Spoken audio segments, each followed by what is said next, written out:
If you're looking to build a mud kitchen, this is an easy DIY. Hi, I'm Hannah, and I taught myself to use power tools a few years ago. Building a mud kitchen is more than just a DIY project. It's a gateway to a world of wonder and imagination for your child.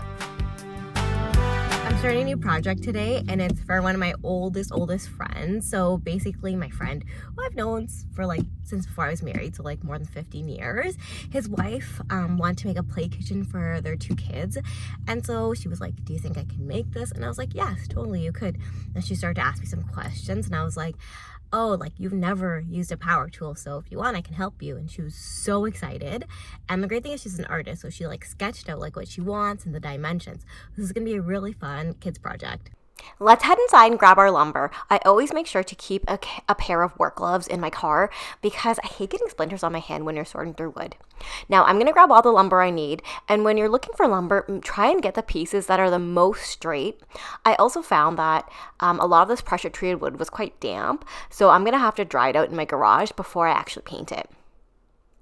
A dress or skirt is totally the perfect attire for the hardware store. I love doing kids projects. They're just so fun. And I love this idea of a mud kitchen where you let your kids get messy. It's totally cool if they're playing in the mud and the soil and they're making mud pies and mud coffees. That just jives with my parenting style anyways. So I'm so excited to make this. I'm using pressure treated lumber. So anytime you think about doing an outdoor project, you want to think about using pressure-treated lumber because this is going to last. Whereas if you use regular 2x4s, it's not going to really last through a lot of years in the winter. So they're going to be leaving this outside in their backyard. So that's why we got to use this wood that's really going to last them.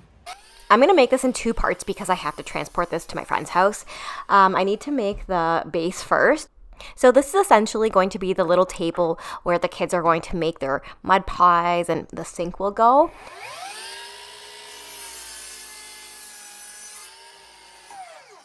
I have a complete cut list on my blog, so if you want to take that to the hardware store and ask them to cut all the pieces for you, you can skip this step. I never used to be a good furniture maker until I got a speed square, and this has been a game changer for me. This makes it so you can make everything perfect in all those corners. I'm going to make this project super beginner level, so I'm not using anything fancy like pocket holes. You can totally do that if that's your level, but we're going to make this just with straight screws that we're driving straight into 2 pieces of wood. I'm using 3.5-inch screws, and I'm using outdoor decking screws. Again, because this is going to be outdoors, I want it to last through the seasons, so those kind of screws will just make sure that the table doesn't fall apart. This is a small detail, but I like to make sure that my screw holes are lined up. And yes, this is a little bit OCD, but it just makes it look a little bit more professional when you see the end result.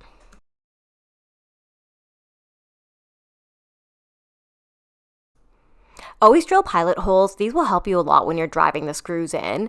So a pilot hole is just like a hole that will make your screw go into the wood a little bit easier. And you want to use a drill bit that's a little bit smaller than your actual screw.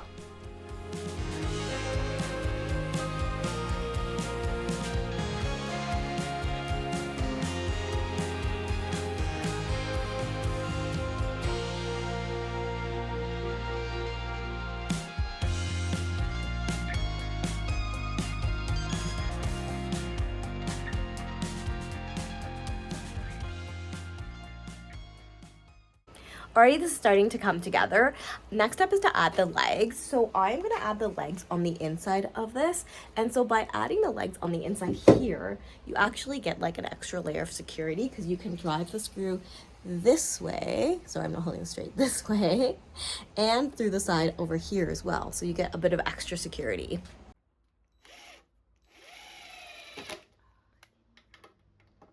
I'm having a little bit of an issue with this screw because the leg is not totally flush into the corner. So I actually went ahead and I grabbed my clamps. A clamp is just like a third hand. Imagine if I had someone there holding that piece of wood right into the corner. That's what a clamp does for you. It's actually such a useful tool. So with the clamp, I can make sure to get a nice tight fit with the legs of the table.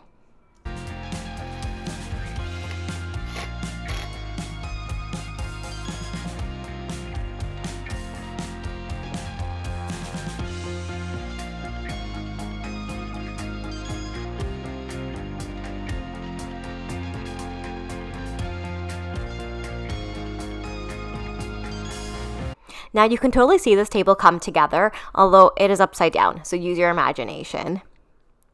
After we're done building the base, the table frame is complete. Let's add the slats for the tabletop. I'm going to use 1 by 6 inch boards and screw them directly into the frame.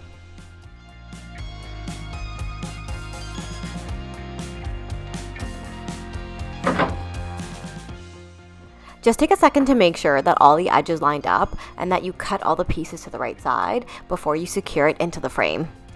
Done building the base, now the next step is going to be to build the backsplash, or like the back wall for the kitchen. This is super simple. I'm using the same length as my actual kitchen, so 48 inches for this backsplash, and then I'm just attaching it to 2 different posts. Afterwards, I'm going to assemble the whole thing together, but for now I'm building it in 2 pieces. I'm just going to stand this up behind the table to give you an idea of what this is going to look like. The next thing we're going to build right here is like a little oven door. So I'm going to attach hinges to this post right here and just build a little door. Okay, so I built the door. I didn't build it very fancy. I literally took a piece of wood on the back and then used that to like attach them. So next I have to attach these hinges. So I got the outdoor hinges that you would use like for your gate. That would be like for your fence. So we'll also use the handle. Like I think that will be really cute over there. Just like, you know, something fun to make it more engaging for the kids. I'm going to be honest, I always try and do everything myself. So here I am trying to attach these hinges to the post, and it's just so hard to get the right spacing. In the end, I just struggled so hard that I ended up calling my husband because not everything can be a one-person job. With him holding the door, it was so much easier. So it's just a couple of tiny screws that you drive into the post.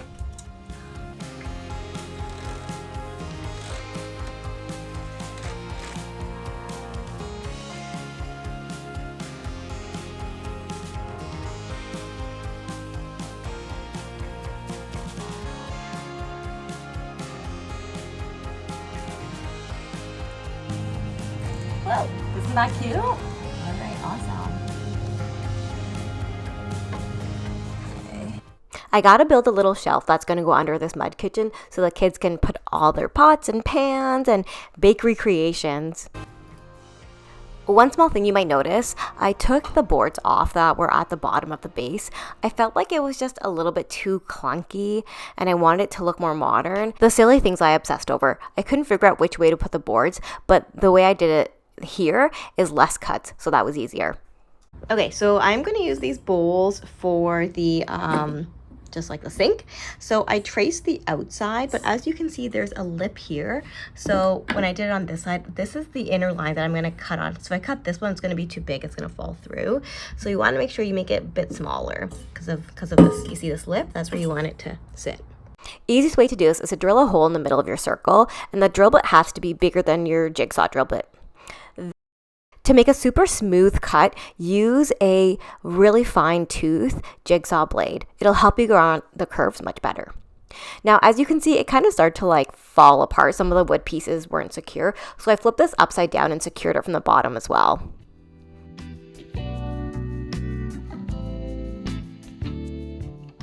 I always go in and sand furniture with P220 grit. This is especially important when you're doing kids furniture. You don't want any tiny hands to get splinters.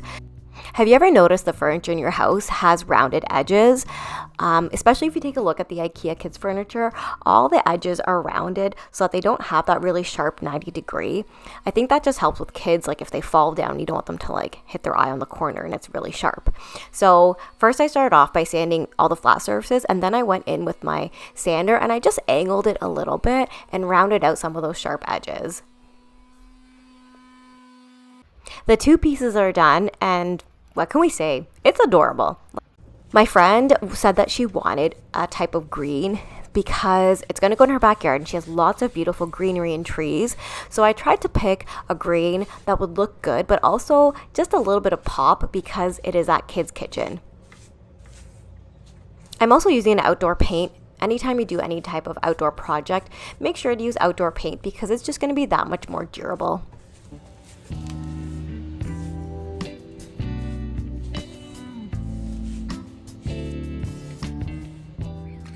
I'm going the whole 9 yards on this kid's kitchen. I'm adding knobs that are kind of gonna replicate like the knobs of a stove. And these are just inexpensive round knobs that we found at the hardware store.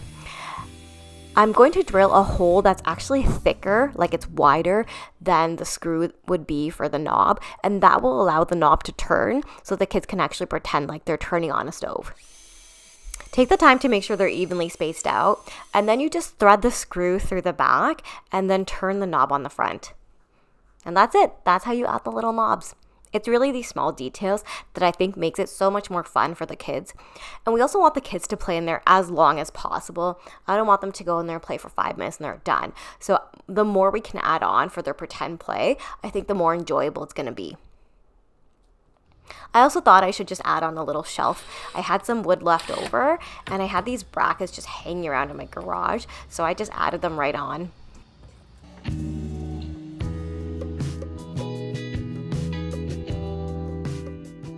If you're loving how this is coming along, make sure you give it a like.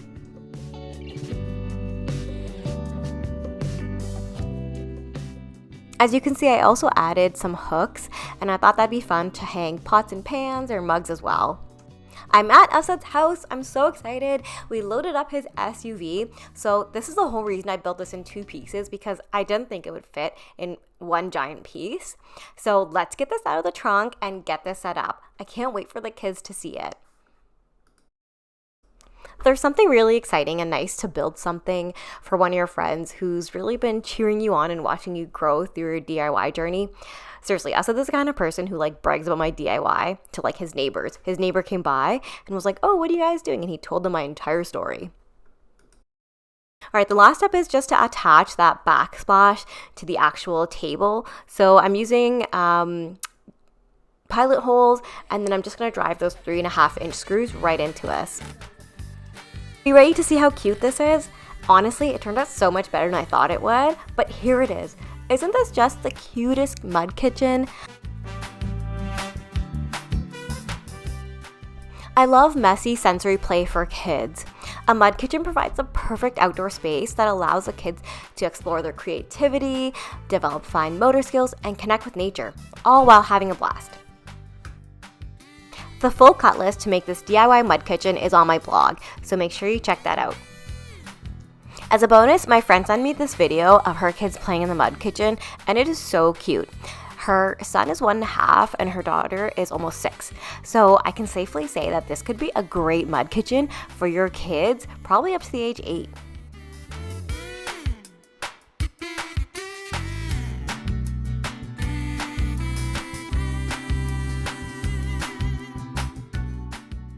They've been playing with it non-stop, and I just love how they're getting involved, playing with the dirt, mixing up water, making the mud pies.